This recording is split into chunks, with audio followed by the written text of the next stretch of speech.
영유아 유치부 선생님들 안녕하세요. 영아부를 섬기고 있는 윤영신 전도사입니다. 반갑습니다. 2021년 여름 점프 베드로 3과 제목은 사명의 성 내 손으로 실천해요 입니다. 우리는 일과를 통해 예수 그리스도가 누구신지 고백하는 것이 중요하다는 것을 알았습니다. 또 이가를 통해서는 우리의 실패에도 예수님은 다시 기회를 주시고 새 힘을 주시는 분이심을 잘 알았습니다. 이제 삼가를 통해 우리가 알아야 할 내용은 회복을 경험한 제자는 어떻게 살아야 하는지, 변화된 제자로서 주님이 주신 사명을 따라 어떤 삶을 살아야 하는지 살펴보고자 합니다. 삼과에서의 핵심 단어는 사명입니다. 존재하는 모든 것에는 사명이 있습니다. 사명이란 맡겨진 임무를 말합니다. 사명에서의 명은 명령을 뜻하기도 하지만 목숨을 의미하기도 합니다. 즉, 나의 목숨을 바쳐서 반드시 이루어야 할 그 무엇, 그것이 바로 사명인 것입니다. 내가 꼭 이루어야만 하는 필연적인 임무, 목숨을 걸고서라도 꼭 해야만 하는 임무입니다. 우리 선생님들은 주일학교 교사로서 어떤 사명이 있으십니까? 사도행전을 보면 이전과 다른 베드로의 모습을 볼 수 있습니다. 이전의 베드로의 모습은 호기심도 많고 성격도 급하고 실수도 많은 연약함이 아주 많았던 베드로였다면, 사도행전에서의 베드로는 복음을 담대하게 전하는 성령 충만한 사도로서의 베드로 모습입니다. 사도행전 2장 오순절 마가의 다락방에 성령님이 강림하십니다. 하늘에서부터 급하고 강한 바람 같은 소리가 나고 불의 혀같이 갈라지는 것들이 그들의 머리 위에 임하였을 때 제자들은 이전에 경험한 적 없는 강력한 능력에 사로잡히게 됩니다.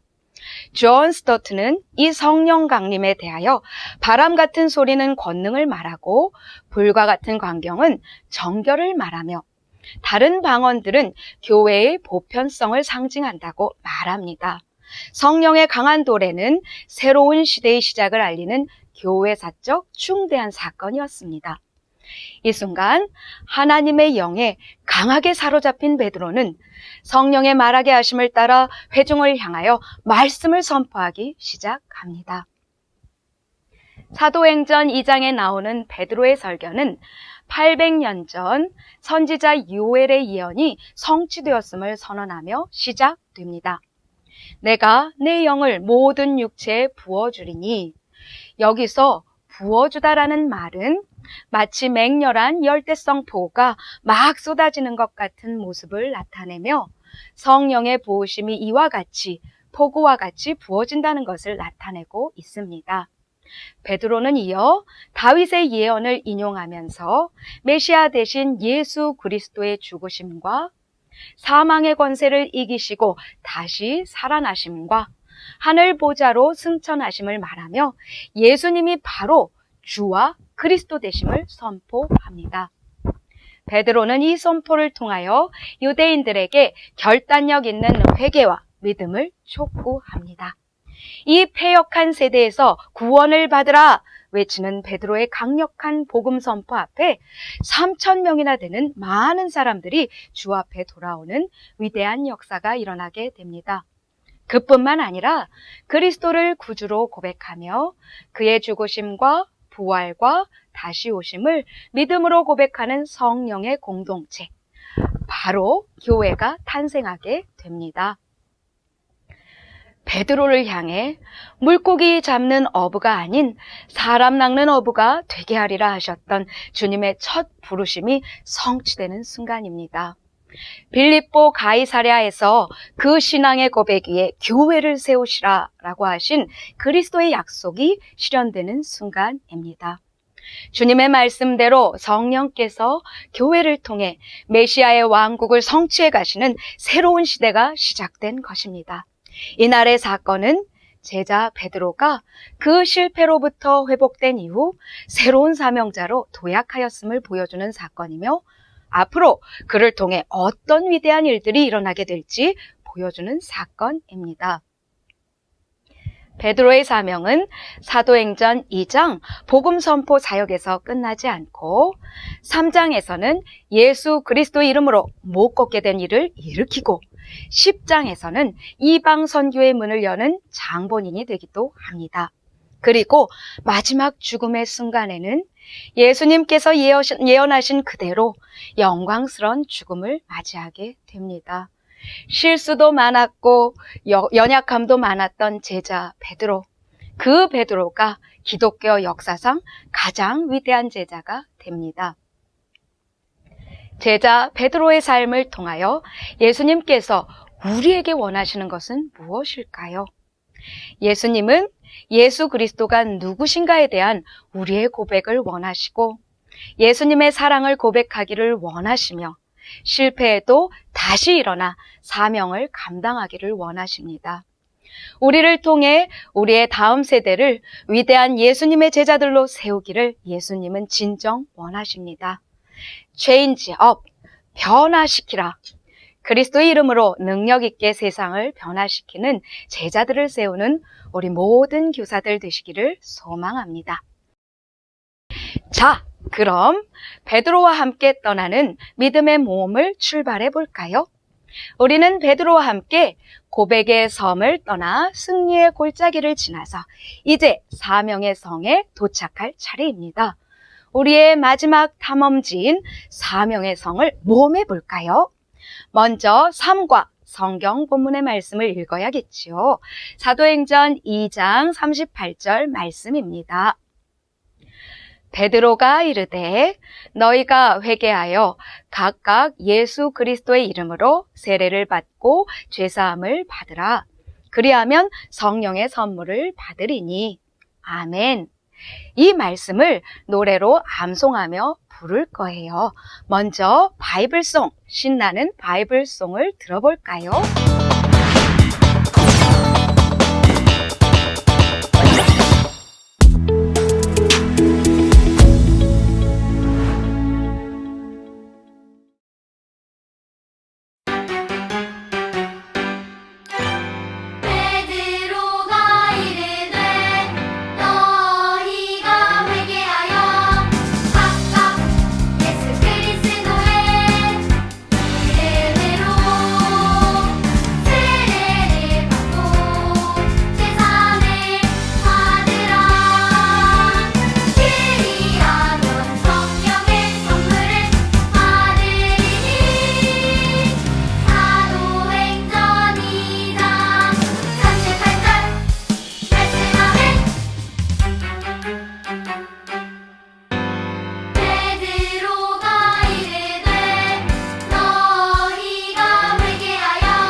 선생님들께서는 먼저 노래를 불러주시거나 음원을 들려주세요. 그리고 아이들이 따라 부를 수 있도록 반복해서 잘 가르쳐 주세요. 다음은 주제 콕콕입니다. 사명의 성에는 멋진 사람들이 살고 있어요. 요리사, 병사, 소방관이 있어요. 이 사람들은 무엇을 하는 사람들일까요? 선생님들께서는 먼저 각각의 인물들을 보여주며 무엇을 하는 사람들인지 물어봐 주세요. 먼저 요리사는 지글지글 보글보글 맛있는 음식을 요리하는 사람이에요. 요리사는 짠 맛있는 음식을 맛있게 만들어 주어요. 씩씩한 병사는 무엇을 하는 사람일까요? 병사는 이야 적을 무찌르고 나라를 지켜요. 그러면 소방관 아저씨는 무엇을 하지요? 삐요삐요 불이 나면 출동해서 불을 끄지요. 이렇게 사람들은 각자 해야 하는 일들이 있어요. 선생님들께서는 각각의 인물들을 이렇게 인형으로 만들어서 이 인물들이 무슨 일을 하는지 잘 설명해 주시고 아이들이 직접 인물들과 하는 일을 연결시켜 보게 하는 것도 좋습니다. 그리고 사람은 해야 하는 일이 있다는 것을 아이들에게 말해 주세요. 사람들마다 하는 일이 있습니다. 꼭 해야 하는 일, 반드시 해야 하는 일이 있습니다. 그것을 우리는 사명이라 부르지요. 그러면 예수님의 제자는 무엇을 해야 할까요? 예수님의 제자도 꼭 해야 하는 일이 있다는 것을 선생님들께서는 잘 알려주시고 점선 글씨를 따라 쓸 수 있도록 도와주세요. 예수님의 제자는 해야 하는 것이 있어요. 잘 따라 쓰고 함께 읽어주세요. 그리고 말씀곡으로 넘어가시면 됩니다. 말씀곡으로 넘어가실 때 예수님의 제자 베드로가 꼭 해야 하는 일은 무엇이었을까요? 하면서 자연스럽게 넘어가시면 됩니다. 말씀곡어는 간단하게 그림을 보여주며 설명해 주시면 됩니다. 말씀곡어입니다.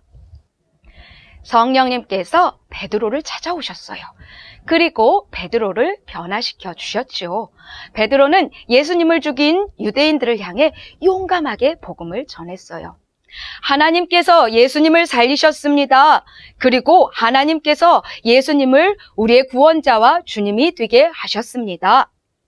유대인들은 베드로의 말을 듣고 자신들의 잘못을 뉘우치기 시작했어요. 베드로의 말이 맞아. 나는 예수님을 십자가에 못 박아라. 십자가에 못 박아라. 하고 외쳤어. 자기의 죄를 깨달은 유대인들은 베드로에게 물었어요. 베드로, 우리도 죄를 용서받고 싶어요. 어떻게 하면 되나요? 베드로는 유대인들을 향해 말했어요. 모두 회개하고 예수님의 이름으로 세례를 받으세요. 그러면 여러분들의 죄는 용서받을 것이고 성령님을 선물로 받을 것입니다. 예수님을 믿으면 누구든지 구원을 얻습니다. 베드로는 유대인들에게 용감하게 복음을 전했어요. 베드로의 말을 들은 사람들은 세례를 받기 위해 베드로 앞에 나왔어요. 베드로, 제게 세례를 베풀어 주세요. 저도 이제 예수님을 믿고 다르게 살고 싶어요.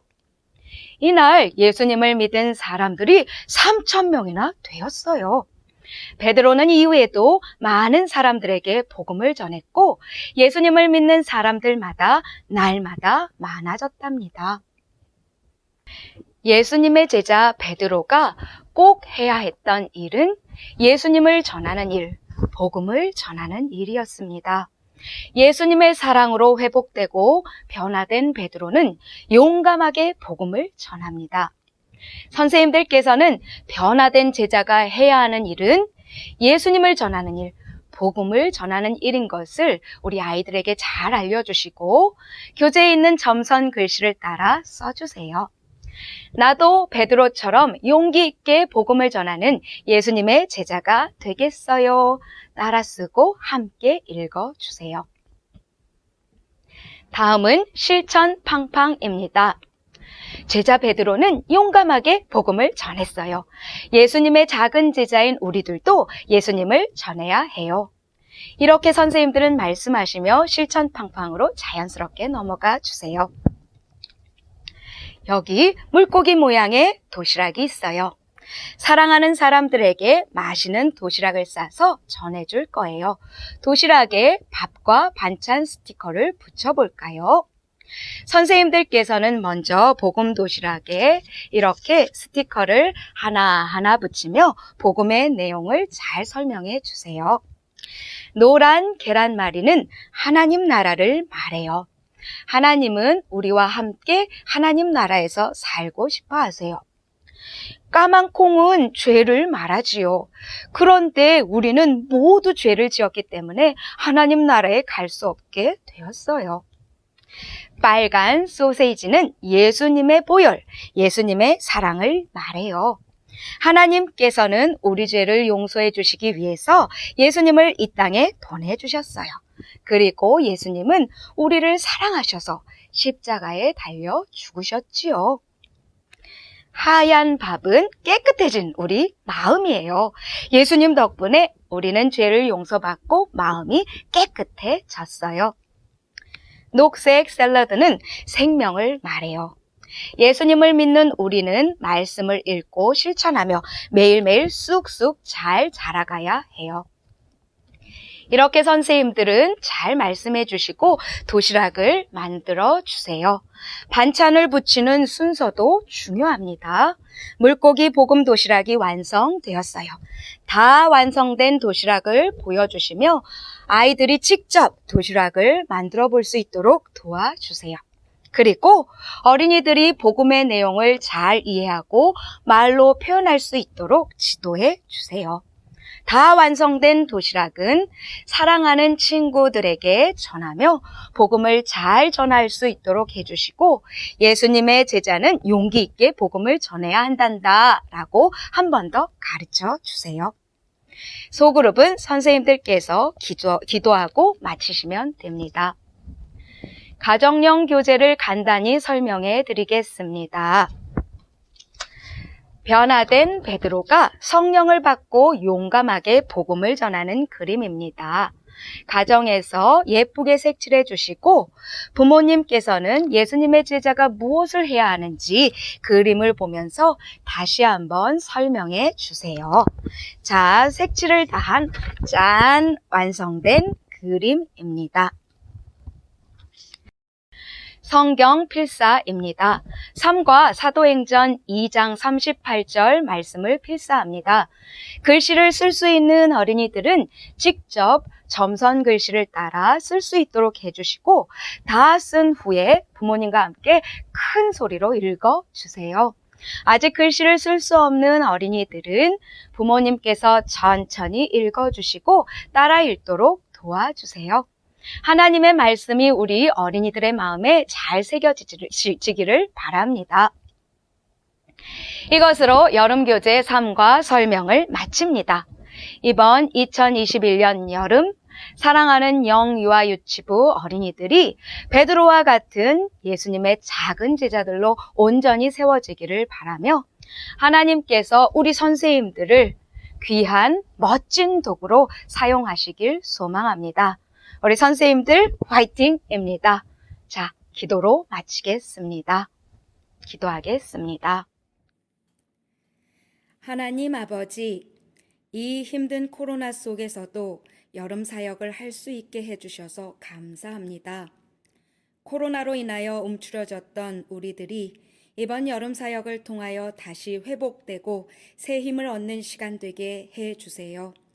예수님이 누구신가를 고백하는 제자, 예수님을 더더욱 사랑하는 제자, 그리고 주님 주시는 사명을 잘 감당하는 제자들이 되게 해주세요. 다음 세대들을 예수님 닮은 예수님의 제자들로 세우는 일에 주님께서 함께 해주시고 은혜 주실 것을 믿사오며 예수님의 이름으로 기도드립니다. 아멘.